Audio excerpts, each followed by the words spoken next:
Ladies and gentlemen, welcome back to another fabulous episode of Stories Around Azeroth. As always, I'm Pete Titans Creed Nethercoat, joined by the most lovable, not yet mechanized gnome this side of Mechagon.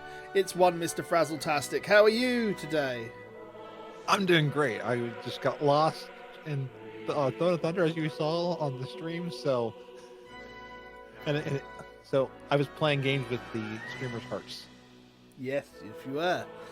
Ooh, but you've been having fun. You're getting into the whole mount farming when you get time to do it. It's a lot of fun, and I'm learning the things. I just gotta get better. Like ICC, I feel like I'm getting pretty good at, but it's those new dungeons that I don't know about, and I don't know where I'm going. That trip me up. Absolutely. I mean, I have stuff like Throne of Thunder. You do certain instances for so many years, and then it's just second nature of what to do. Like, you didn't know that you can actually skip the cutscene on the bridge after the Troll Council. You can do it, but you can't go into it. So I'm going to be streaming post the episode anyway. We'll probably be doing some mount runs. So I shall show you my tricks. Sounds good. I'll learn from the master. That's it, innit? So, how are you, and what have you been up to since we last spoke, my friend?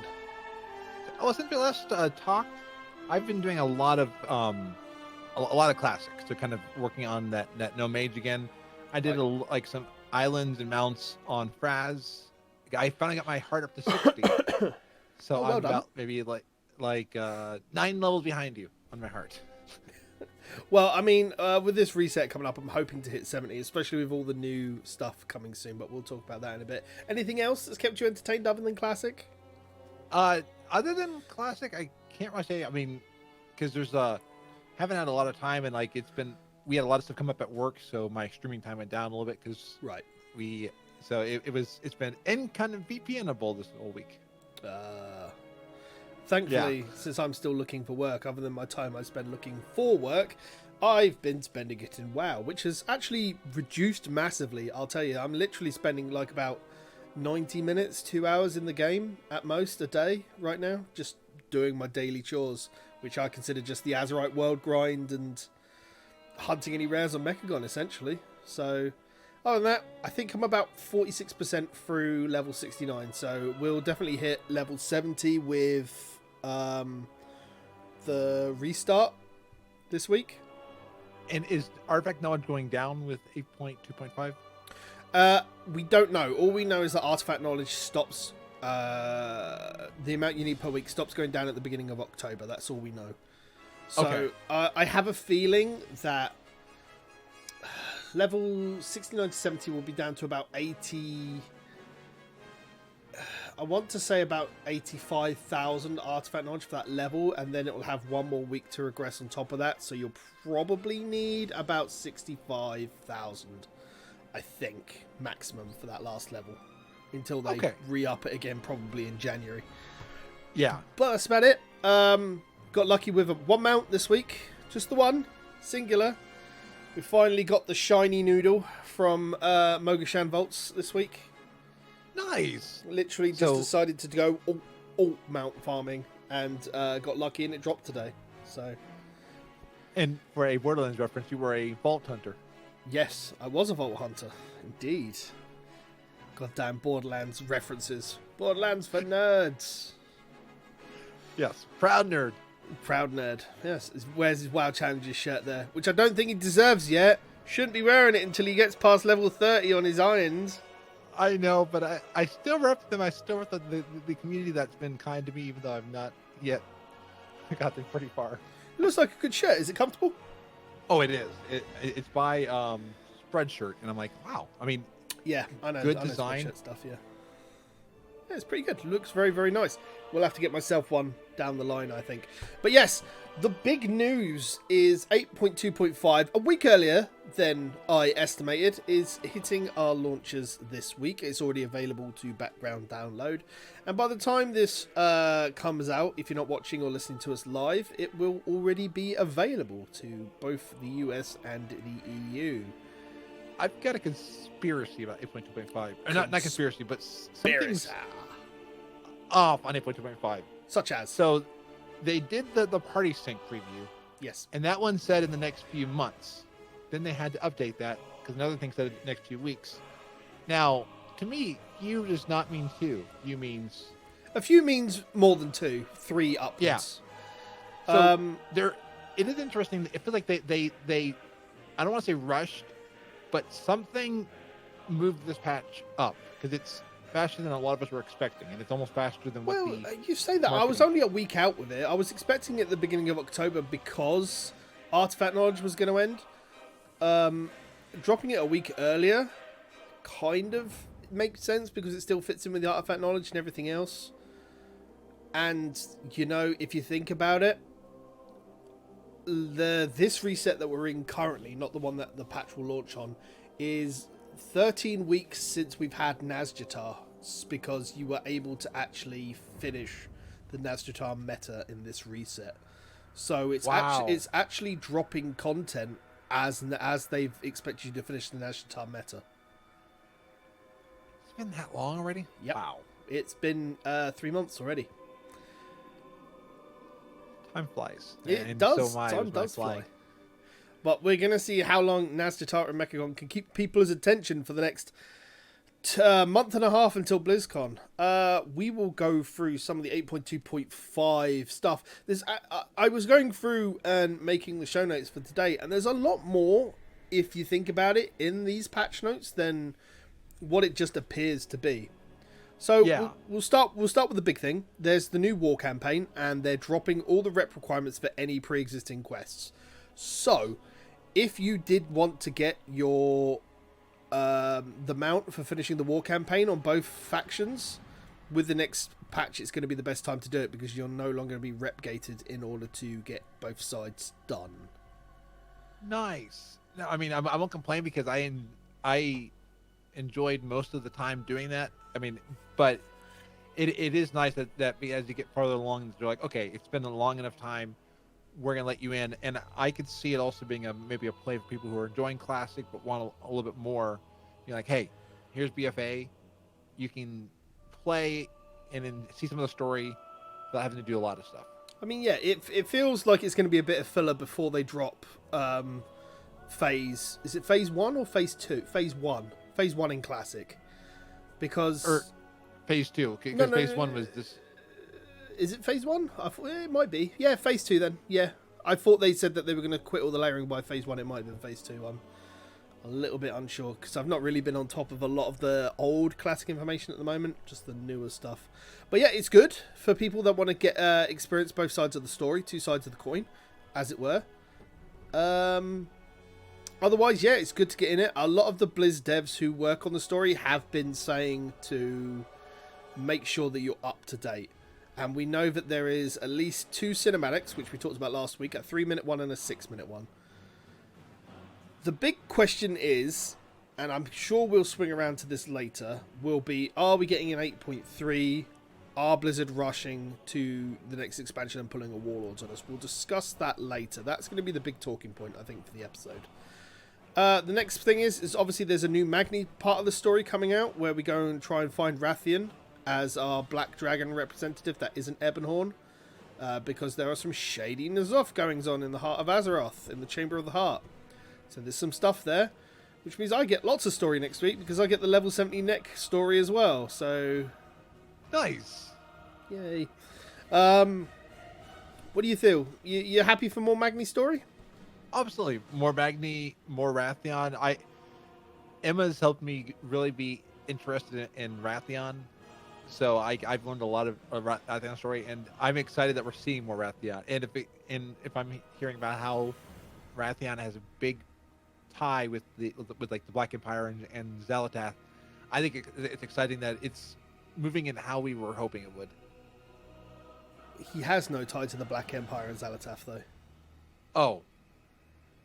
I thought he did. He's interested in the information of the Black Empire, but he has no tie to the Black Empire or Xalatath. Okay. Because he is an uncorrupted dragon. Got it. I'm a little bit confused with what you've got there, but okay. The other big part of the next patch is the new Goblin and Worgen models. However, there's no heritage armor just yet, which is slightly disappointing. We talked about this a few weeks ago. New worker models, though. They've had more of a touch-up than the goblins because they've also got new spell animations. So no longer can my female Worgen air guitar some spells. Oh, I mean, until the bard comes in. Oh, that'd be so cool. Give me that bard. Yeah, I love it in Heroes. You know, the epic Chi-Chan. I love that Heroes one. Well, I mean, Final Fantasy's got a lovely little, like their archer evolves into a bard character, and they can like play musical. They can actually play music in the game. It's very interesting.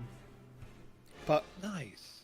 Yeah, it's definitely you should have a look into it. There's actually lots of YouTube videos of people just playing music, famous Final Fantasy songs, or just music in general. So kind of like Star Wars Galaxy, except you can actually, it's not the same like 40-minute or 40-second loops. Like no, they've got a whole range of notes stuff that they can do. Ooh, it's really cool. I had a lot of fun with that in Minecraft with the redstone and the music blocks. That was a lot of fun. Yeah. So the next big thing is the Alliance are getting the Honeyback Harvester and the Bee Rep to farm in Stormsong Valley. This is obviously to even up the sides because the Horde have got 2 mounts on their side, one which is available to both factions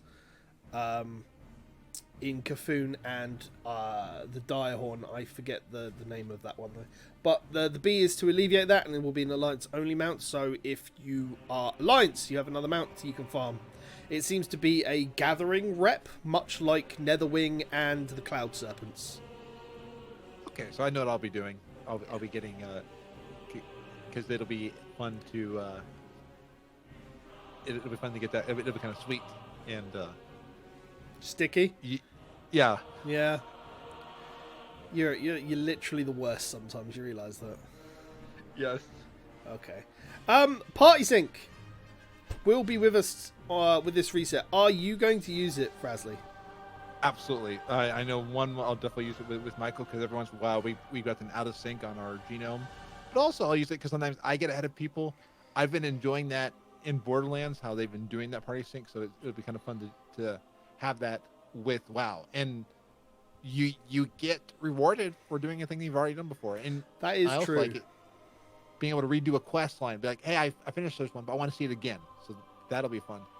Yep, that's also a very good point. It's almost like a new Game Plus type affair. I'm not entirely sure. I think I'd have to see it in action before I actually do it. I'd still, as I've said before, prefer a more robust dungeon system that would allow us to scale down and do dungeons without having to use the party sync. But yeah, that requires probably a lot of different tech to be implemented. Sorry, no, after you. It could be a catalyst for what we're doing. It could be like maybe they're working on the tech and this is their first try at it. Yeah. And then we will see it as we go along. It could very well be that. Party sync obviously scales you down to their level, but you lose everything that would be above that level. So, which is kind of the same sort of thing they use in Final Fantasy for their dungeons when you queue into a lower dungeon. To go along with Party Sync, though, Recruit a Friend will be implemented with this patch as well. A lot of people are happy for it. We discussed this, I believe it was last week or the week before. There was a lot of classic news last week. And Michael brought up a good point on that one, and I agree with him. The transmog that they picked, it is weird. I mean, it doesn't quite fit the archaeology. Or it fits more archaeology than this, but I'm still glad that we're getting something. It's nice to have something new. But it really feels like it could have made archaeology more robust and have a proper questing system or rewards structure in place to do all of the archaeology achievements and bits and pieces. It's something that's could be more worthwhile on an account-wide basis for rewarding doing stuff on the main again. So, well, and I think if we could have the pimp hat and like little cane and stuff like that. Yeah. I recruited my friends. Okay. So something that's obviously not widely known, this patch is to have all the 15th anniversary information that's going to be coming. They're dropping this before October, which makes me wonder if we're going to have the anniversary hit over all of October to give us something to do in the lead up to BlizzCon, or if it's to start after BlizzCon and be a month-wide event. Because, and this is to go with the other thing, the new raid that we're getting for Firelands Time Walking while that's implemented in this patch, the next Firelands time walking is not until December. I see it more happening after BlizzCon, but being the whole month, because Yeah, no, November is absolutely. kind of anniversary month, and people are like, some people may not be playing because they're going to see a lot of people coming back to WoW in November. I think that's going to be a time when people are going to, the media is going to be talking about Classic. They've been talking about it already, but we're going to see a huge influx of players in November, and that would be the perfect time to have a 15th anniversary. I'd agree with that. And even the ones you're like, I don't know if I want to come back. Oh, well, $15 for a couple of raids. Oh, what's this Classic? And then they're sold. Absolutely.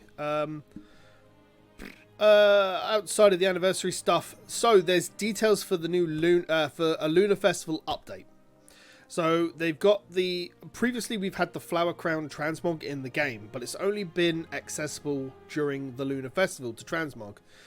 With the Lunar Festival, they are putting in a quest to upgrade that item so you can transmog into it all year round.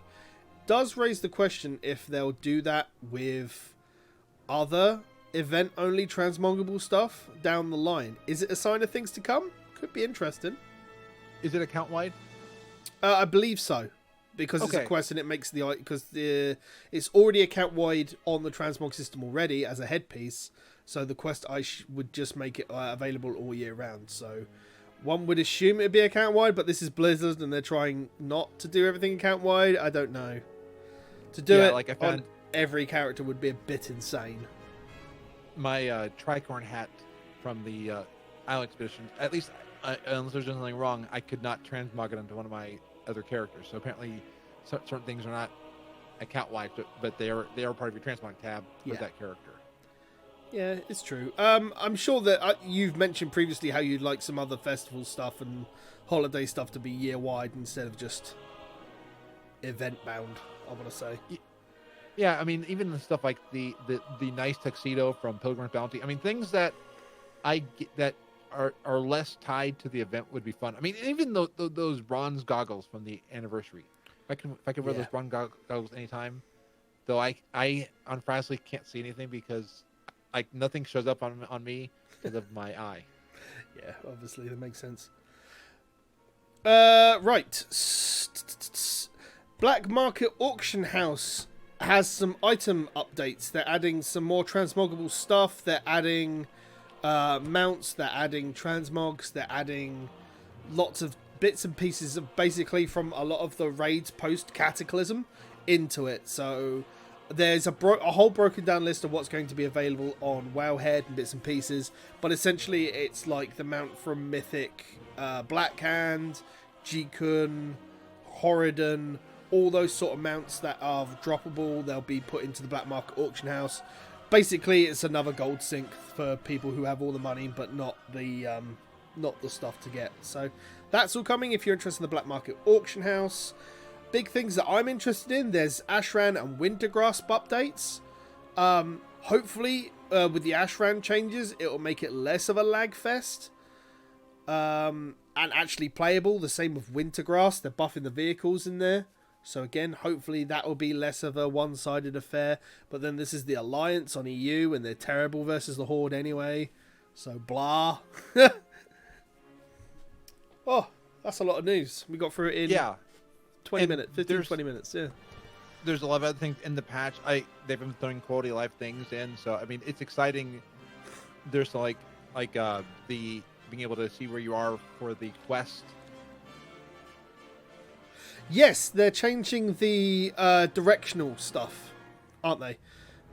So normally it would tell you like the quickest way, which ended up being an absolute garbage. But now it's obviously just going this is your end destination, and you can change it between here or there depending on where you want it. But yeah, anything else from 8.2.5? I think that covers everything. Yeah, because I saw I picked up a few very small things like different what depending on what you're interested in. They've made a few. Oh, mercenaries will not earn the same amount of honor. So currently, the queues I don't know about on the US, but the queues on the EU are obviously very Horde side. So if you're Horde, it takes forever to queue in. So the Alliance obviously got a buff to Honor if we queued in. Honor and AP rewards. So what a lot of the Horde were doing is they were taking the mercenary stuff and they'd get the actual buff that the Alliance were getting. Mercenaries are now no longer going to be entitled to getting that Honor buff. So we're probably going to be going back to long queues again, I imagine. I think it's a little bit crap, but you know, because there's no real incentive to be a mercenary other than to have shorter queues. Yeah. Which is the intent anyway, but it was an added bonus that they were getting. I presume it just swung it in either side. The biggest PvP change I'd like to see would be War Mode Nazjatar, because the battle for Nazjatar is insane right now, especially on the EU side, because it's literally, if you could be there, and if it procs at the battle, then there's like 3 raid groups that just use the group finder and just swarm onto a realm. And it just completely one-sides it, and it makes it... It's unfun for a start, but it's almost akin to layer swapping on Classic, that they're just jumping to a correct shard and just farming the hell out of it. I mean, the Ashran stuff is going to be good. I mean, even on my decent PC, changing it so it's not a complete lag fest is going to be incredibly useful. Winter Grasp is here or there, but it'll probably make me queue into it in the battleground stuff a little bit more, especially since they've removed the blacklist and stuff, because I haven't really done it since I got level 3, rank 3 of the, not Blood of the Enemy. What, Blood of the Enemy? No, that was the arena one. The other one from PvP. But yes. Yeah, it's good. I don't know. You looking forward to it? The reset, Fraz? Lots of content and bits and pieces? Oh, absolutely. And like I said, I'm looking forward to what's coming. I want the fact that Muffinus and Taryn Gregory have been kind of showing, not saying what's happening, but showing intrigue. Makes me think that it's not something we've seen before. Yeah, I agree. I think it's going to be unfortunately time gated. I hope they do. I hope they do it along the lines of, we do X amount of story and then we hit a point where the leaders have to go, well, we need to plan the next attack, or something happens where they need to regroup, and that gives us the reason to wait until the next reset. Yeah, because I think it'd be fun to have it time gated to where everybody, like a week or two before BlizzCon, we get the final bit of content, and yeah, and then go to BlizzCon and like everyone's like, just like, I think that's what they're aiming to do, because as I've said for weeks, I feel that we'll get the big news. Will obviously be a new expansion that's in the works. They always do that at this time of day, time of the year, and then they'll have a what's next panel, as they always do, and that'll be 8.3, and then the PTR for 8.3 will drop after BlizzCon, right in the middle of anniversary stuff. So there'll be 3 Warcrafts for you to play: Classic, Retail, and PTR.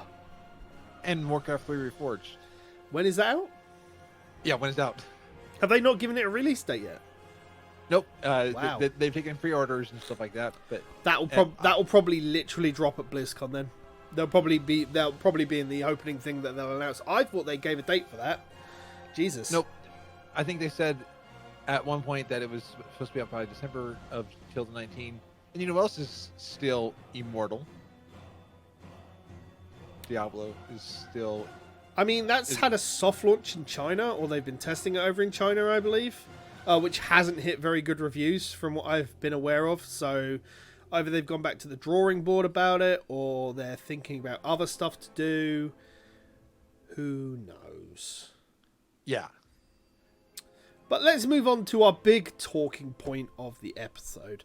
A lot of your big content creators that you would watch on YouTube and everything else are going, this is the end of the war campaign, so are we not getting an 8.3? Are Blizzard rushing to get to the next expansion? Are we not having an 8.3?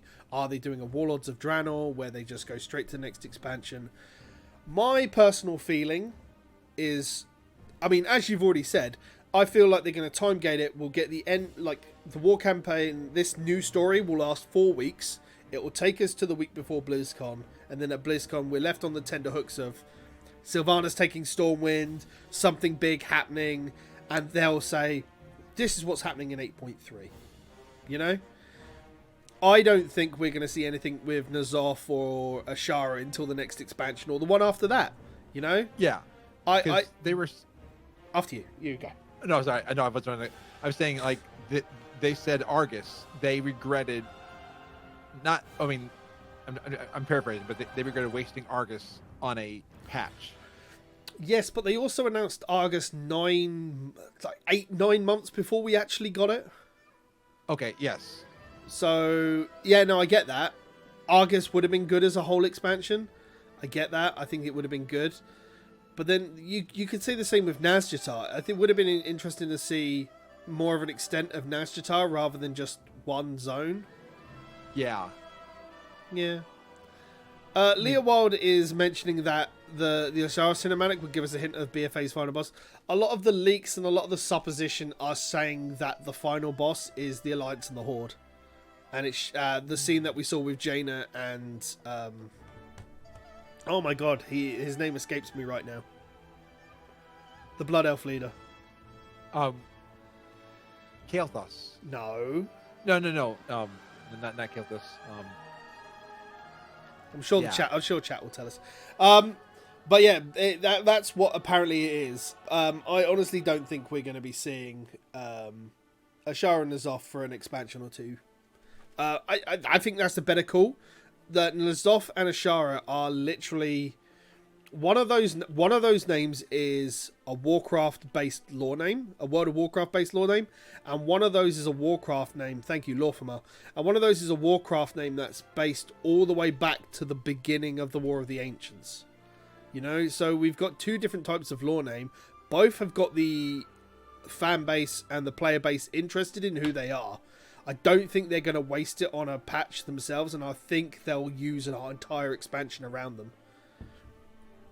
Yeah, I think that's the best way that they're going to go. Just releasing it and then go straight into that when we've still got the Warcraft.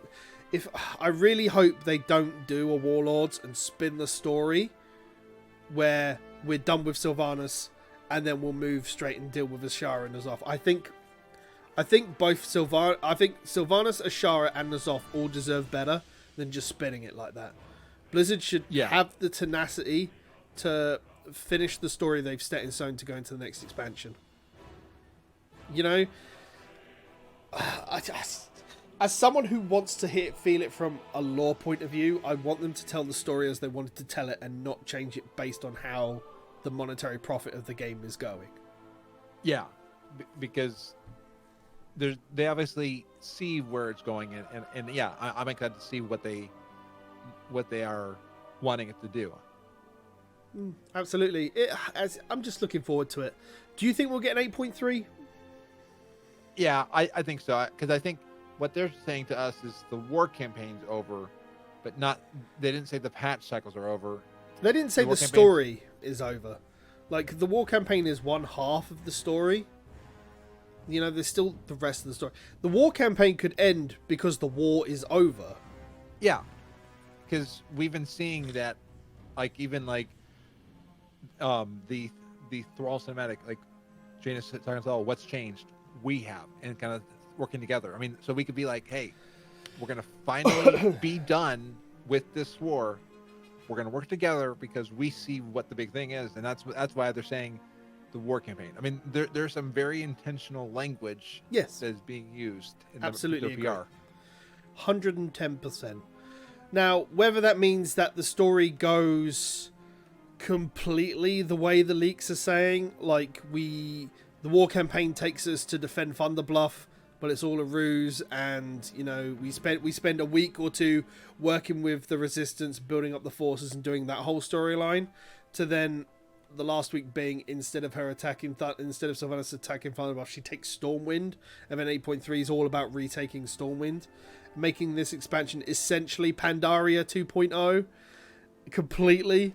I don't know how I feel. I'd be okay with the new Stormwind. I mean, because have Sylvanas raise it down to the ground, and then we come back in and build like a Suramar or a Borealis. And I agree with Leah Wild that I have been from the beginning thinking that it is the real threat's not been the campaign. I've been looking at the title of Battle for Azeroth, and it's not battle on Azeroth. It's not it's battle for the planet, and I think that's why that I think a lot of us have known about the real threat, but I think that the fact campaign has always been a decoy. It's always been a thing.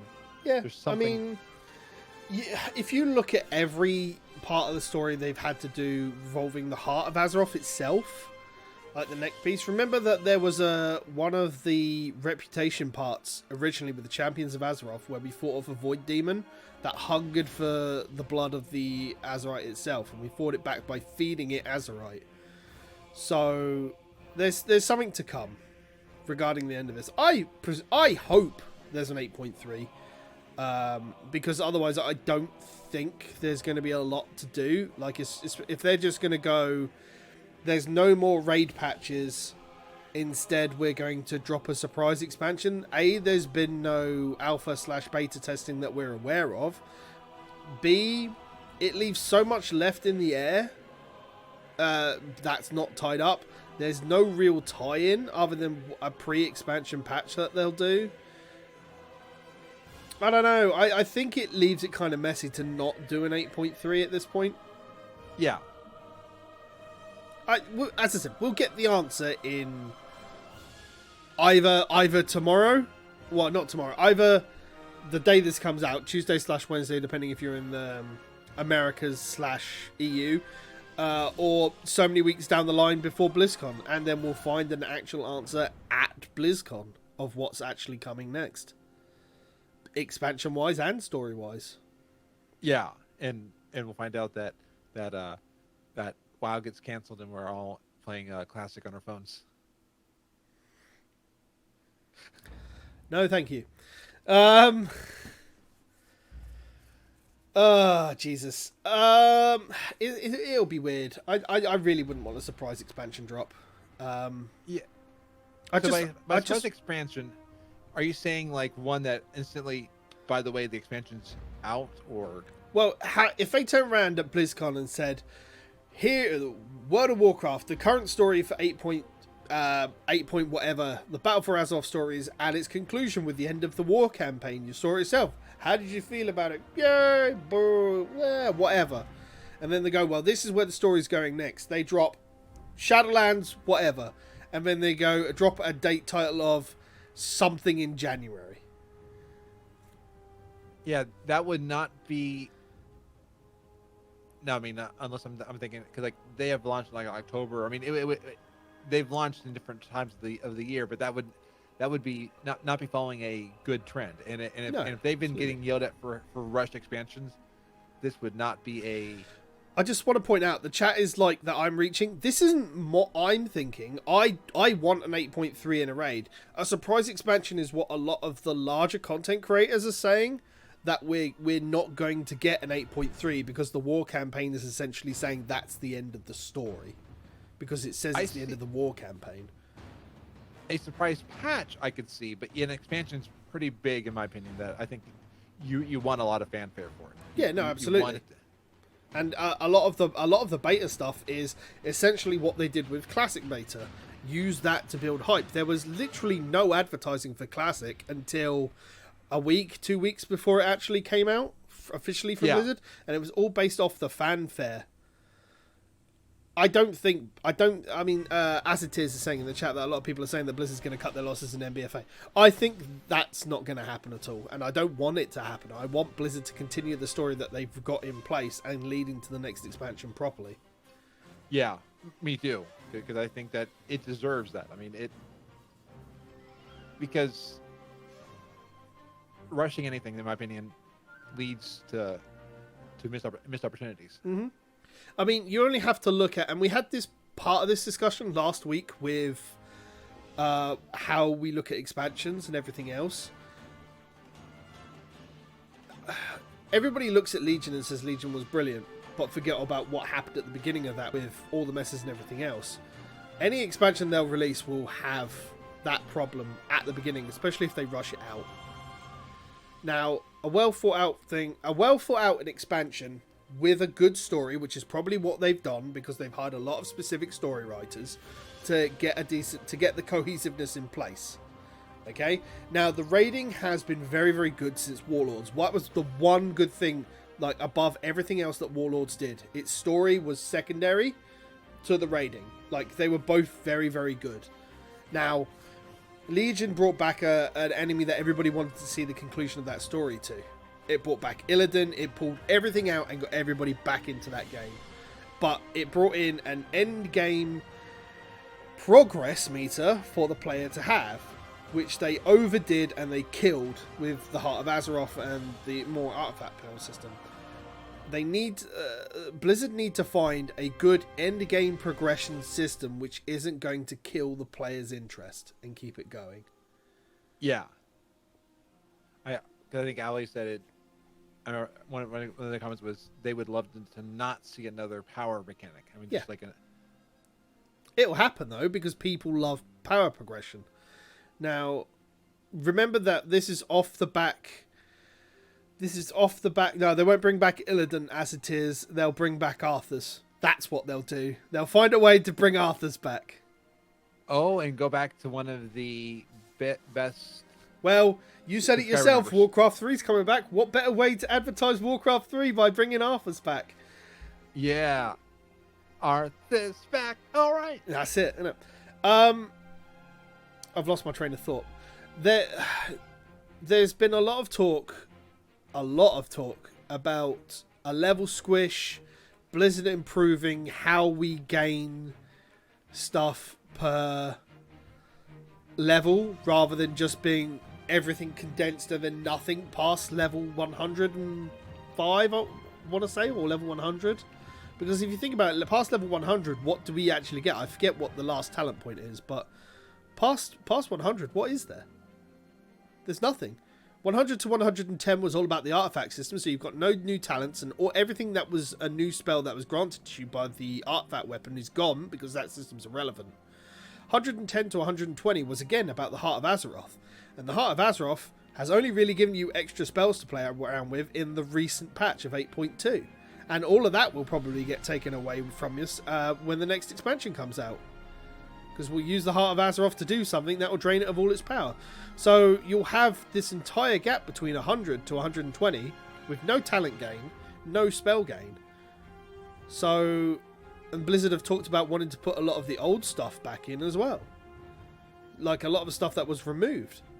So we may find a lot of that's put in and fed to us between 1 and whatever a new level squish / spacing they want to do.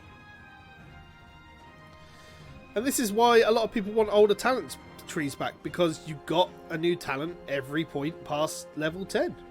You know, it felt rewarding because there was that slow progression of power gain every level rather than, well, it's essentially what the artifact power system does, a slow progression of power.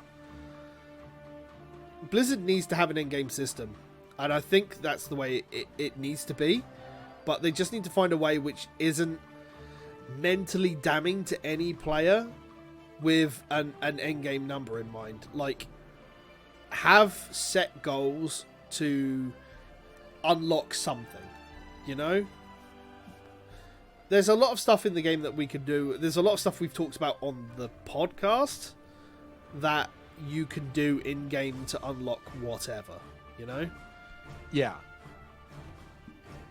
I'm not sure. I mean, an endgame system without having any sort of mock-ups would be too tough to really try to explain. But they've tried to play around with endgame systems all the way back to Cataclysm with Path of the Titans, and they scrapped that. So they just found a system that worked, and they've just rolled with it. I'll tell you one thing, with a new expansion, I'll tell you what I do want, Dead. I want that goddamn mission table in the bin. 3 expansions we've had it, and I'm sick of it. Yeah, I'm with you. I keep getting in on my phone to log into the mission table. I mean, I don't even do that. I cannot be bothered. Cannot be bothered with it. I'll log in if I've got a flashing mission on my main. I'll go and sort it out. Otherwise, I will just ignore it. I forget about it, and it's one of those I need to go back and like, oh, it's flashy. Okay, I'll just let it flash. It's like the biggest problem that the mission table has done is any new like collection reward has punished the player if you did not abuse it in Warlords.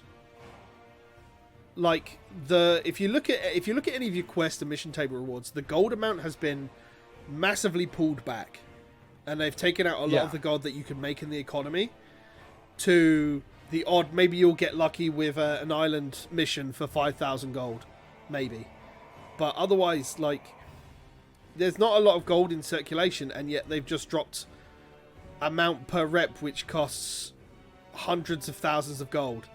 The frogs all cost.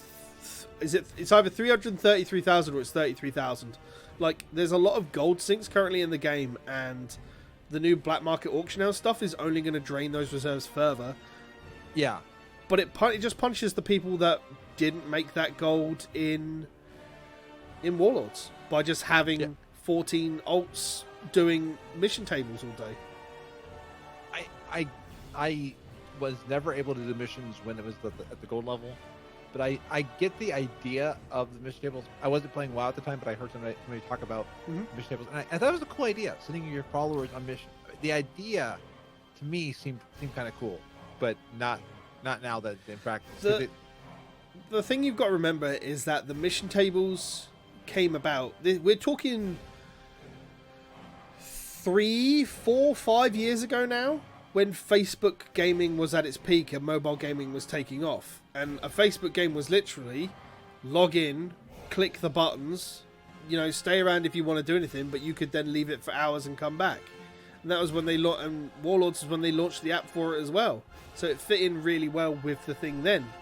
But they've scaled back on the rewards in Legion to not give as much gold. In Warlords, it was in BFA, it's been pulled back even further.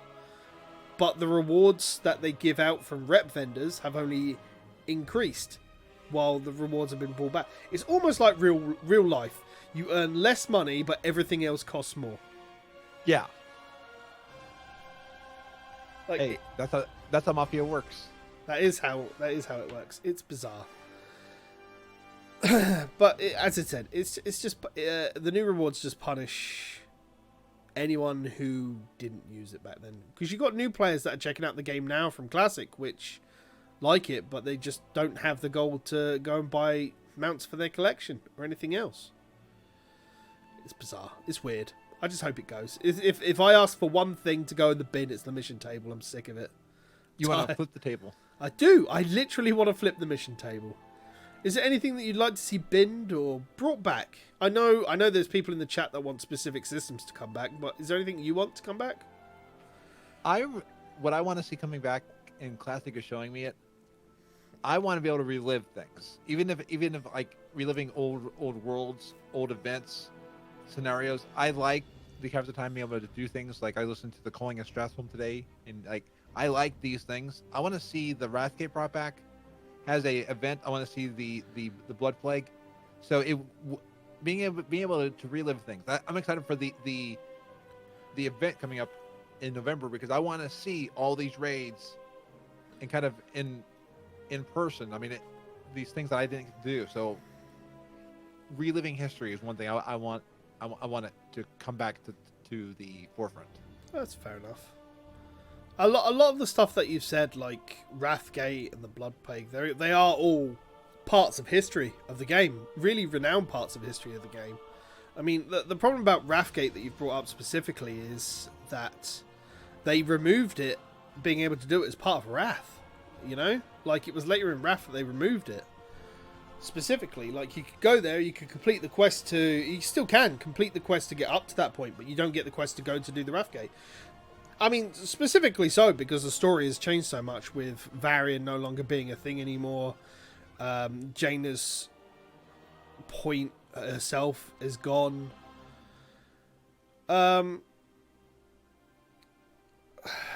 It's weird. Like, you're gonna have people from varying parts of the game played, from Classic to post Cataclysm to pre-Wrath, when raids were fixed numbers to not being between normal and heroic, to before hard modes were a thing, to before mythic was a thing. You know, you're gonna have people come and look at the game from so many different points which want something specifically. I'm glad they finally found a use for the scenario system that they brought in with Mist to do the islands. Yeah. I just hope that in a post BFA world, there's an option for me to solo queue islands, so I can go back and try and get the rest of those rewards, or they make those rewards buyable at the end of the expansion from doubloons to give me an option to farm and spend doubloons. And allow me to do the islands to queue from anywhere. Even let me all the mission table systems we have in the game. Let me access my garrison, my order hall, and let me at least access it from a menu in the game. The reason they don't want you to access every mission table from one mission table is because they're not incentivizing you to go back and do those rewards. Which is why when the next expansion came, when Legion came out, they removed the gold rewards from Warlords. Which is why when BFA came out, they removed the gold rewards from the Legion ones. They incentivize you not to go back and do that. Okay. Or de-incentivize you, I should say, not incentivize you to go back. I mean, even for the collectibles, let me at least say, hey, I want to have access to what are my people in my garrison doing. But then again, I think, yeah, you said like they're not connected. They're the same systems, but they're not connected. Yeah. Like, I think the mission table is literally the only system they've brought, other than raids and dungeons and obviously leveling content. The mission table is the only system they've brought back expansion on expansion this many times in a row. It's so bizarre to me that that's the one mechanic that they choose. Scenarios. Oh, look, we can literally do a small scenario that's part of this story that's fixed here. And then we'll put achievements in like we did in Mist so that you could go back and do that system. You know? Whenever you chose to do it, and you could queue for it. It's so bizarre to me. The scenario system was something I was really looking forward to go back and do in future expansions with future stories that they wanted to tell, because they can sit inside that little pocket of time and you can go and do it, and if you want to redo that story you can, because they felt like so much more of an impact on the story than anything else. And the closest we get to that now is big story instanced content where they turn around and go the Broken Shore or the Battle for the Undercity, stuff like that, but you can't re-access those once you've done it unless you want to level an alt. Yeah. Let's have a look what chat's saying. Chat wants to get rid of the table. They want to see old talent trees bring back true hybrid classes. Hybrid classes would be really cool. I don't think it would work in the way the current game is, and it would require a complete overhaul, but that is what we might see due to the resurgence of Classic. You know, we might see a lot of the stuff that's worked in Classic come and shape the future of the game. However, as I've stated many, many times before, BFA and the current version of the retail game works more towards a more casual person who plays the game, rather than Classic, which is catered towards people who do have time to play the game and are, you know, you put the time in to do stuff in that game. Like, you have to apply time to do it. Whereas in BFA, if you spend more time in the game, like you could spend 2 hours in the game, like I've been doing, as I said at the beginning of the episode, and I can get my stuff done. However, if I put more time in and do stuff outside of those given chores and everything else, or whatever you want to call it, I'm rewarded more. That's the thing. What else are people saying? They want the raids, old raids, to have a normal mode option where they attune for level characters and available weather. I presume you mean fixed numbers like Mythic, but for normal? I think that's what you're saying. Yeah, and like Cap was mentioning how Rift had a system in place where all raid content could scale down to a group of 2. Reward eye level was garbage. You could still do the content without being in a 25-man group. I mean, I guess at its finite level, that would be cool if you want to see the content between just you and a friend, or like a select group of you. 10 people's not really that hard to really get if you want to do it. There's lots of group finder stuff going, and the minimum it scales to is 10. It's the same with heroic war fronts. You can see those if you want to get a 10-man group to do it. I don't know. Acid Tears is making a very good point. Professions not being very important. When it comes to professions, I think the biggest thing the game can do is take away a large part of where it caters below max level and make it worth more at max level. The biggest problem is that for anyone who raids on any sort of thing, you'll outgear any sort of progression stuff. Any sort of endgame dungeon stuff. Like, profession-based skill jobs has always mattered going into a dungeon and then improving your gear from there. It's the minute you step into a raid, professions are garbage unless it's stuff like alchemy or any support-based stuff. I don't know. I think they've made a good step by with Blizzard changing it so it works on a simple expansion-based thing, so you don't have to complete 700 points to get to where you want to be. But I do agree that they need to be better. They need to be utilized more. And I do like that compared to Classic, when you go into some of the early ones, you don't have to have a high skill level for like gathering and things like that. I like that you can gather anything at any specific point, but the higher off your gathering skill, the better you're more likely you are to gather it or get more in a gathering thing. Yeah, and I like that because there have been times I'm like I will outlevel my gathering. And I'm like, I got to go back and spend time down at a lower level to get my skill level higher. Or like I see that one herb that I need, I'm like, And then you get to the yellows and wait for it to green. And I need one more point just so I can start doing this. But I need to farm this green herb. Yeah. Oh. It's terrible. There's a lot of good things from the past of Warcraft, of World of Warcraft, which would be good in the future. It really would. But they need to be implemented properly. The biggest thing I'm worried about currently is there not being a good end game thing. Like, it's all well and good not having an artifact power grind.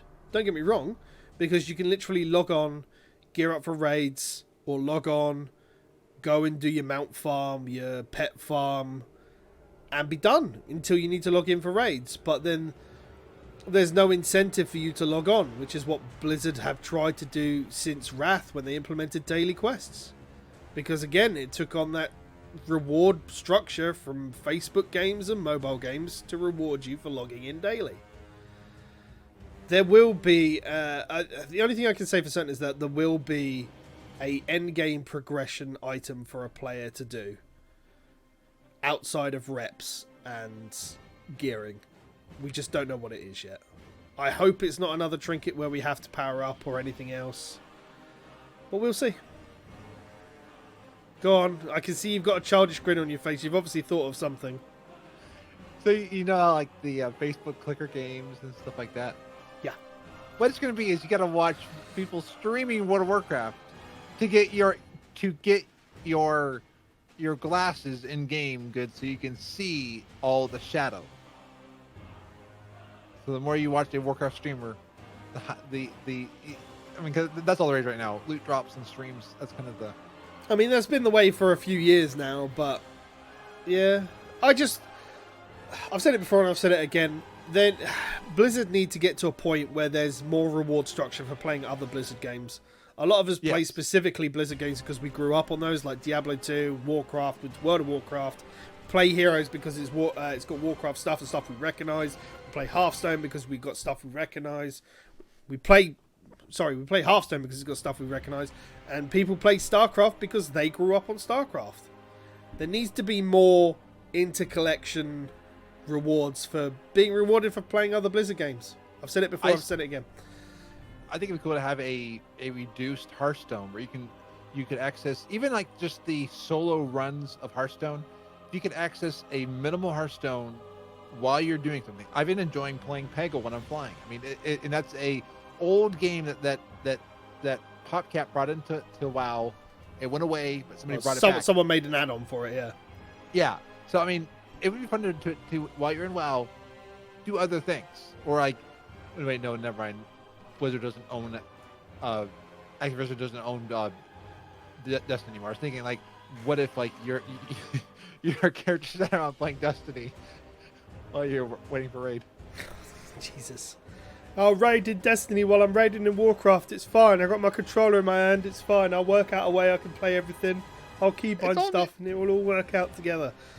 I think no mistake technology, VR goggles. Yep, that's it, innit? Right, I think that's a good point to end the show. Thank you very much, as always, for watching or listening, ladies and gentlemen. Mr. Frazley, where can they find you around the internet? You can find me at Frazley.com, at Frazley-tastic on Twitter, and FrazleyS on Twitch. Or at gnome.live. Yes, or at gnome.live. Or yes. at gnome.live. You can find me at Titans Creed from my main account at Gaming Phoenix if you just want to see when I'm going live on YouTube or Twitch or anything like that.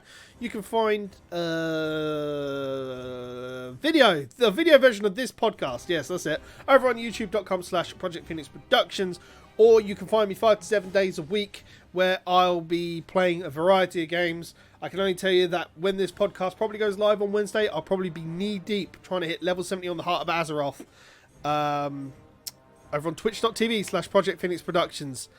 Thank you very much for watching and or listening, guys. As always, it has been an absolute pleasure to do the cast with my main man, the Frazley boy. Yeah. Until next time, ladies and gentlemen, we hope to have a lot of story to talk to you about next week. It will be interesting, and Mr. Frazley will sit there eagle-eyed and big-eared as I talk a lot of story at him, I think, next week. Yes, and I'm like, oh, it would be like, that makes sense now. Yeah, well, I'm gonna hope that you're gonna do the war campaign and the Magni campaign next week. Oh, absolutely, that is my goal. Super, right. Ooh, right, yeah. So, thank you very much from me. Thank you very much from Frazley. We'll see you next time, ladies and gentlemen. As Mr. Frazley always likes to say, be awesome. Be awesome indeed. Thank you very much, ladies and gentlemen. We will see you soon.